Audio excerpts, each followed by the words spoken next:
Welcome to English class. Dear students, I hope you are doing well. हम इस class में कोशिश करते हैं इंग्लिश ग्रामर के कुछ रूल्स समझने की और विद एग्जांपल्स हम अंडरस्टैंड करने की कोशिश करते हैं कि कैसे हम उन रूल्स को अपनी लाइफ में भी इंग्लिश स्पीकिंग या रिटन इंग्लिश में यूज़ कर सकते हैं। तो चलें आज के रूल्स सीखते हैं।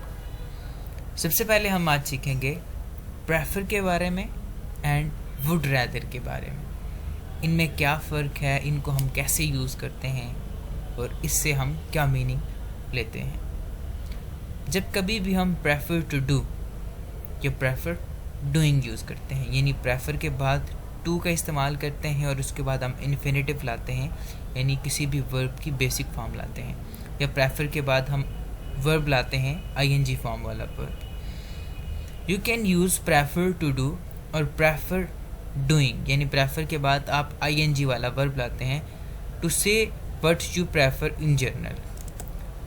जब भी आप प्रेफर के बाद टू डू यूज़ करते हैं या आईएनजी फॉर्म वाला वर्ब लाते हैं तो उसका मतलब ये होता है कि आप किसी ऐसी चीज़ के बारे में बात कर रहे हैं कि जिसे आप इन जनरल प्रेफर करना चाह रहे हैं। जैसे आई डोंट लाइक सिटीज़, मैं शहरों को पसंद नहीं करता। I prefer to live in the country, मैं मुल्क में रहना पसंद करता हूँ। और I prefer living in the country. ठीक है, कंट्री से मुराद आप गांव भी ले सकते हैं, मैं गांव में रहना पसंद करता हूँ। तो आप देख सकते हैं हमने प्रेफर के बाद टू को यूज़ किया, हमने इन्फिनेटिव को यूज़ किया, हमने प्रेफर के बाद एक वर्ब लेके आए जो आईएनजी फॉर्म वाला था। उन दोनों से हमने मुराद एक ऐसी चीज़ ली कि इन जनरल जिस चीज़ को हम प्रेफर कर रहे होते हैं जो हमारे लिए ज़्यादा अहम होती है। वुड प्रेफर या I would prefer, we use would prefer to say what somebody wants in specific situation, not in general. जब कभी हम वुड प्रेफर यूज़ करते हैं तो उससे हम मुराद ये लेते हैं कि कोई भी ऐसी चीज़ कि जो किसी ख़ास सिचुएशन से जुड़ी हुई हो, इन जनरल कोई चीज़ ना हो, कोई ख़ास चीज़ हो। जैसे वुड यू प्रेफर टी और कॉफ़ी, क्या आप चाय पसंद करेंगे या कॉफ़ी? कॉफ़ी प्लीज़, मैं कॉफ़ी पसंद करूँगा। तो आप देख सकते हैं क्वेश्चन में हमने वुड को और प्रेफर को यूज़ किया है। तो जब कभी भी इस तरह हम वुड या प्रेफर को एक साथ यूज़ करेंगे तो उसका मतलब ये होगा कि हम एक स्पेसिफिक सिचुएशन की तरफ अटेंशन दिलवाना चाहते हैं। जैसे हमने यहाँ पर चाय और कॉफ़ी की ऑफ़र की और इन रिस्पॉन्स हमारे पास कॉफ़ी आया जो कि एक स्पेसिफिक सिचुएशन है। तो जब कभी भी हम वुड प्रेफर को यूज़ करेंगे तो हम तब एक स्पेसिफिक सिचुएशन उससे मुराद लेंगे।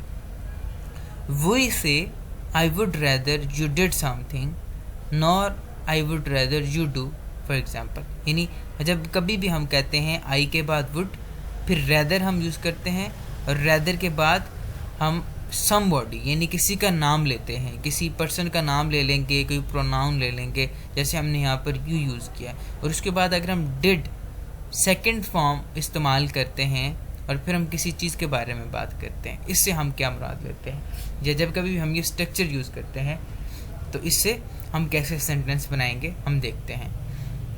Who is going to derive you और मी, कौन ड्राइव करेगा, आप करेंगे या मैं करूँगा? I would rather you drove, मैं ये चाहूँगा कि आप ड्राइविंग करें। अब यहाँ पर जो मीनिंग है वो मीनिंग वही है कि आई वुड प्रेफर दिस, कि मैं इस बात को तरजीह दूँगा कि आप ही ड्राइव करें। यानी कि आई वुड प्रेफर या आई वुड रैदर, इन दोनों के मीनिंग्स में कोई फ़र्क नहीं है, मीनिंग सेम है। जैसे हमने ऊपर प्रेफर पे अभी बात की है कि अगर हम प्रेफर के बाद टू डू या प्रेफर के बाद हम आईएनजी वाली फॉर्म यूज़ करते हैं तो तब हम इन जनरल कोई भी चीज़ मुराद लेते हैं। लेकिन अगर हम वुड प्रेफर यूज़ करते हैं तो उससे मुराद कोई स्पेसिफिक सिचुएशन होती है।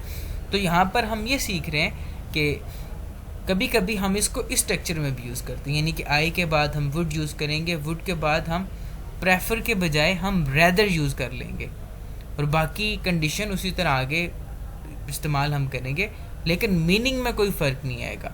I would rather you drove या आई वुड प्रेफर दिस, कि मैं इस बात को तरजीह दूँगा, तो इसके मीनिंग में कोई भी फ़र्क नहीं आएगा, मीनिंग सेम ही रहेगा। Jack says we will repair your bike tomorrow, okay. I would rather he did it today. Jack ये कह रहा है कि वो आपकी बाइक कल ठीक करेगा। ओके, क्या ये आपके लिए ठीक है? आप क्या कह रहे हैं कि आई would rather he did it today, मैं तो इस बात को तरजीह दूंगा कि वो आज ही ये काम करते। तो आप देख सकते हैं आई के बाद हमने वुड को यूज़ किया, वुड के बाद हम रेदर लेके आए, फिर जैसे हमने कहा था हम समबॉडी किसी भी शख्स का नाम या प्रोनाउन लाते हैं तो हम यहाँ पर प्रोनाउन लेके आए, फिर हम सेकंड फॉर्म लेके आए डिड एंड समथिंग, कुछ भी हो सकता है। हमने टुडे की बात कर ली, आप कोई भी यहाँ पर बात कर सकते हैं। तो अगेन से यानी मैं ये तरजीह दे रहा हूँ, यानी कि आई वुड प्रेफर भी यहाँ पर आ सकता है कि मैं ये प्रेफर करूँगा कि बजाय कल के मेरी बाइक आज ही ठीक कर दी जाए। प्रेपोजिशंस पे हम बात कर लेते हैं। If a preposition is followed by a verb the verb ends in ing। अगर कोई प्रेपोजिशन के बाद वर्ब आ जाए तो वो नॉर्मली जो वर्ब होगा वो ing फॉर्म वाला वर्ब होगा। हम एग्जांपल्स देखते हैं। अब यहाँ पर आप ये सारी प्रेपोजिशंस देख सकते हैं और यहाँ पर आप सारे वर्ब्स देख सकते हैं और ये सारे वर्ब्स ing के साथ एंड हो रहे हैं। तो हम देखते हैं जैसे are you interested in working for us. अब आप देख सकते हैं कि इन एक प्रेपोजिशन है और प्रेपोजिशन के बाद जब हम वर्ब लेके आए तो वो ing फॉर्म वाला वर्ब है। जैसे हमने रूल में कहा था कि अगर किसी प्रेपोजिशन के बाद वर्ब आएगा तो वो ing वाला होगा। इसी तरह I am not good at learning languages, she must be fed up with studying, what are the advantages of having a car, thanks very much for inviting me to your party, how about meeting for lunch tomorrow, why don't you go out instead of sitting at home all the time, Amy went to work in spite of feeling ill। अब देख सकते हैं चाहे question है चाहे कोई वैसे sentence है, सिंपल सेंटेंस है, जब कभी भी प्रेपोजिशन के बाद वर्ब आ रहा है तो मोस्टली जो वर्ब आ रहा है वो ing फॉर्म वाला आ रहा है। और ये सारी एग्जांपल ऐसी हैं कि जिनमें वर्ब ing फॉर्म के साथ आ रहा है। तो इस बात को आपने भी जहन में रखना है कि प्रेपोजिशन के बाद वर्ब ing फॉर्म के साथ आता है। बी गेट यूज्ड, यानी कि बी यूज्ड और get used to something, be used to something or get used to something। I am used to something, it is not new or strange for me। जब कभी हम ये कहते हैं कि I am used to something, उसका मतलब ये होता है कि ये मेरे लिए कोई नई या अजीब बात नहीं है, ये काम तो मैं पहले से करता आ रहा हूँ। हम एग्जाम्पल्स देखते हैं। Paul lives alone, he doesn't mind this because he has lived alone for 15 years। It is not strange for him, he is used to it, he is used to living alone। Paul अकेले रहता है और वो तकरीबन 15 साल से अकेले रह रहा है और ये उसके लिए कोई अजीब बात नहीं है। क्यों? He is used to it, क्योंकि वो इसका आदी हो चुका है। He is used to living alone, वो अकेले रहने का आदी हो चुका है। I bought some new shoes, they felt a big strange at first because I wasn't used to them. मैंने नए जूते लिए और वो मुझे कुछ अजीब लगे। क्यों? क्योंकि मैं पहले कभी भी ऐसे जूते नहीं पहनता था। तो हमने बात ये की थी कि जब कभी भी हम I am used to something की बात करते हैं, यानी आई एम यूज्ड टू के इस्तेमाल के बाद हम किसी चीज़ का जिक्र करते हैं, उसका मतलब ये होता है कि वो चीज़ हमारे लिए नई नहीं है या स्ट्रेंज नहीं है। जैसे हमने एग्जांपल देखी, पाउल 15 साल से एक जगह पर रह रहा है तो अब उसके लिए वो कोई नई बात नहीं है, तो वो उसका आदी है। आफ्टर बी और get used you can not use the infinitive.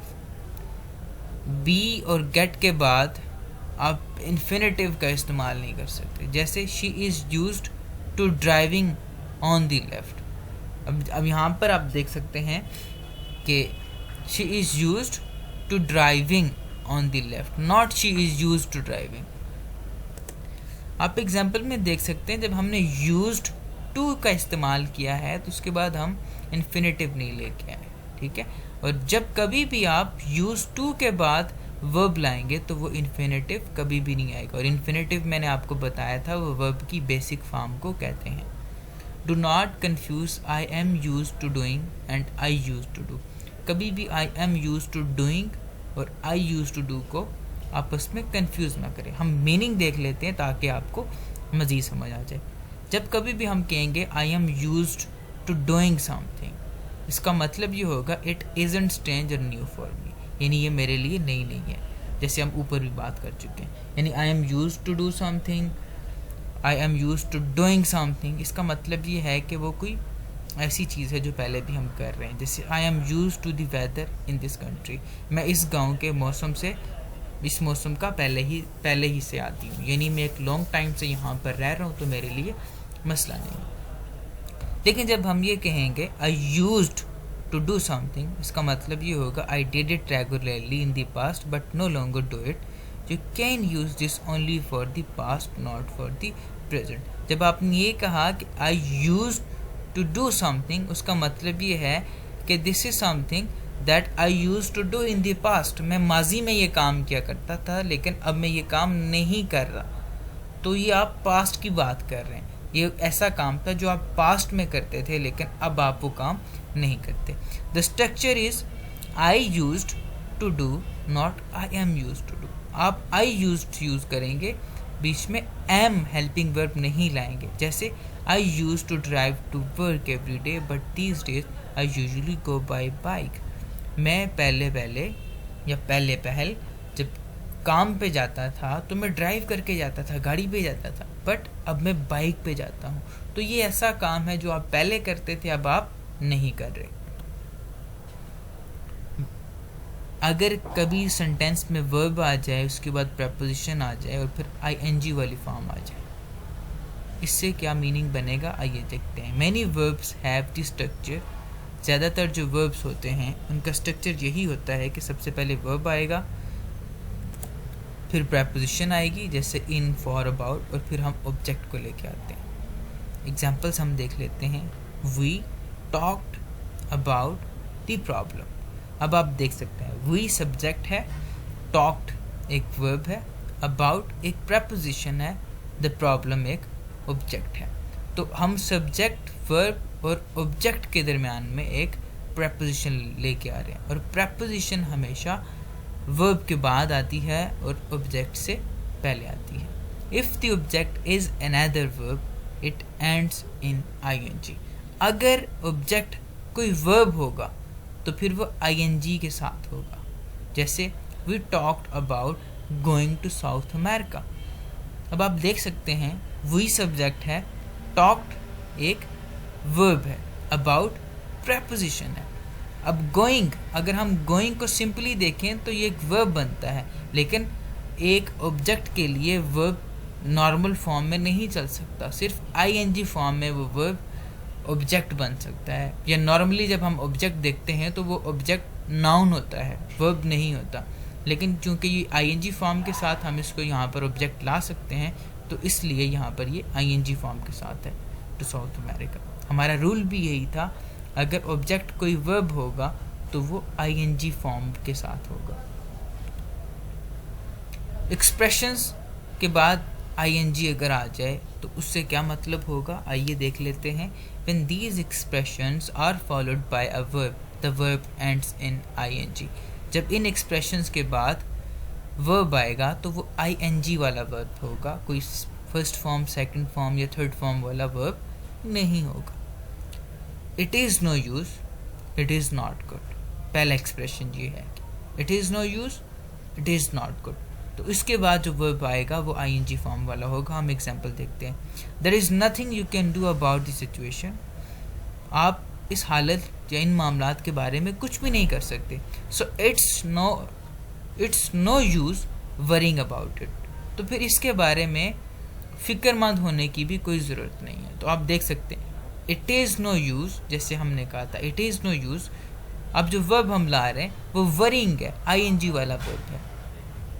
There is no point in, और there is no point in के बाद भी जो वर्ब आएगा वो आईएनजी वाला होगा। जैसे there is no point in having a car if you never use it. अगर आपने कभी गाड़ी इस्तेमाल नहीं की तो उसे लेने में कोई मसला नहीं है, आप ले सकते हैं, इस्तेमाल कर सकते हैं। तो आप देख सकते हैं there is no point in having ING form वाला वर्ब आप लेके आए। इसी तरह इट इज़ नॉट वर्थ, और इसके बाद भी जो वर्ब आएगा वो आईएनजी वाला होगा। जैसे I live only a short walk from here, so it's not worth taking a taxi. मैं यहाँ से सिर्फ थोड़े से फासले पर रहता हूँ, तो इसके लिए टैक्सी पे जाने की ज़रूरत नहीं है। तो इट इज़ नॉट वर्थ के बाद आपने टेकिंग आईएनजी वाला वर्ब लाए हैं। हैव ट्रबल, डिफ़िकल्टी या अ प्रॉब्लम डूइंग समथिंग, यानी कि जब कभी भी आप ट्रबल, डिफ़िकल्टी या प्रॉब्लम की बात करेंगे तो उसके बाद आईएनजी वाला वर्ब आएगा। जैसे I had no trouble finding a place to stay, मेरे लिए कोई परेशानी नहीं है कि मैं रहने के लिए जगह तलाश करूं। सो यू कैन सी आपने ट्रबल के बाद आईएनजी वाला वर्ब लेके आए हैं। नॉट ट्रबल टू फाइंड, आपने ट्रबल टू फाइंड नहीं कहा बल्कि आपने ट्रबल फाइंडिंग आप लेके आए हैं। स्पेंड, वेस्ट के बाद जब कभी आप टाइम की बात करते हैं तो फिर आप डूइंग यानी आईएनजी वाला वर्ब लेके आएंगे। जैसे he spend hours trying to repair the clock. अब आप देख सकते हैं हमने कहा था स्पेंड आएगा, फिर आप टाइम की बात करेंगे, राइट। हमने स्पेंड के बाद आवर्स की बात कर दी। डूइंग मतलब आईएनजी वाला वर्ब, तो यहाँ पर हम आईएनजी वाला वर्ब ले आए। समथिंग, तो यहाँ पर हमने टू रिपेयर द क्लॉक की बात कर ली। He spend hours trying to repair the clock, उसने घंटों घड़ी ठीक करने की कोशिश की। To, for and so that. अब इन प्रेपोजिशंस को हम कब यूज़ करते हैं? हम पहले कंपेयर करते हैं फॉर को एंड टू को। फॉर के बाद भी नाउन आएगा लेकिन टू के बाद वर्ब आएगा। जैसे we stopped for petrol, we stopped to get petrol. अगर हम इनको सिंपली समझें तो जब कभी भी हम ये यूज़ करेंगे फॉर का, हम जब भी यूज़ करेंगे तो इसका मतलब ये होगा हम किसी काम के लिए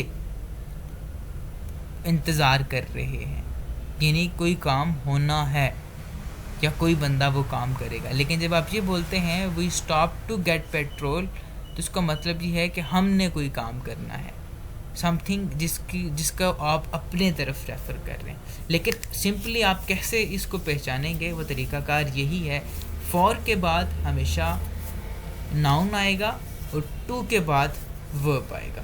वो वर्ब की फर्स्ट फॉर्म हो सकती है और बाज़ कंडीशन में वो आईएनजी वाली फॉर्म भी हो सकती है, जैसे हम पिछली स्लाइड्स में देख के भी आ चुके हैं। I had to run for the bus, I had to run to catch the bus. Once again, I had to run for the bus, मुझे बस के लिए भागना है, जाके पकड़ना है बस को, ठीक है। I had to run to catch the bus. तो आप देख सकते हैं फॉर के बाद आप नाउन लेके आए हैं, टू के बाद आप वर्ब लेके आए हैं। तो ये फ़र्क आपने याद रखना है, फॉर के बाद नाउन आएगा और टू के बाद वर्ब आएगा, राइट। तीसरी चीज़ थी सो दैट। सो दैट को हम कब यूज़ करते हैं? When the purpose is negative. जब कभी आपका पर्पस कोई नेगेटिव हो तो आप सो दैट को यूज़ करते हैं। जैसे I hurried so that I wouldn't be late, मैंने जल्दी की ताकि मुझे देर ना हो जाए। तो सो दैट के बाद जो आप बात कर रहे हैं कि वो एक नेगेटिव कंडीशन से आप बचने की बात कर रहे हैं। Eat something now so that you won't get hungry later, कुछ खा लो ताकि तुम बाद में तुम्हें भूख ना लग जाए।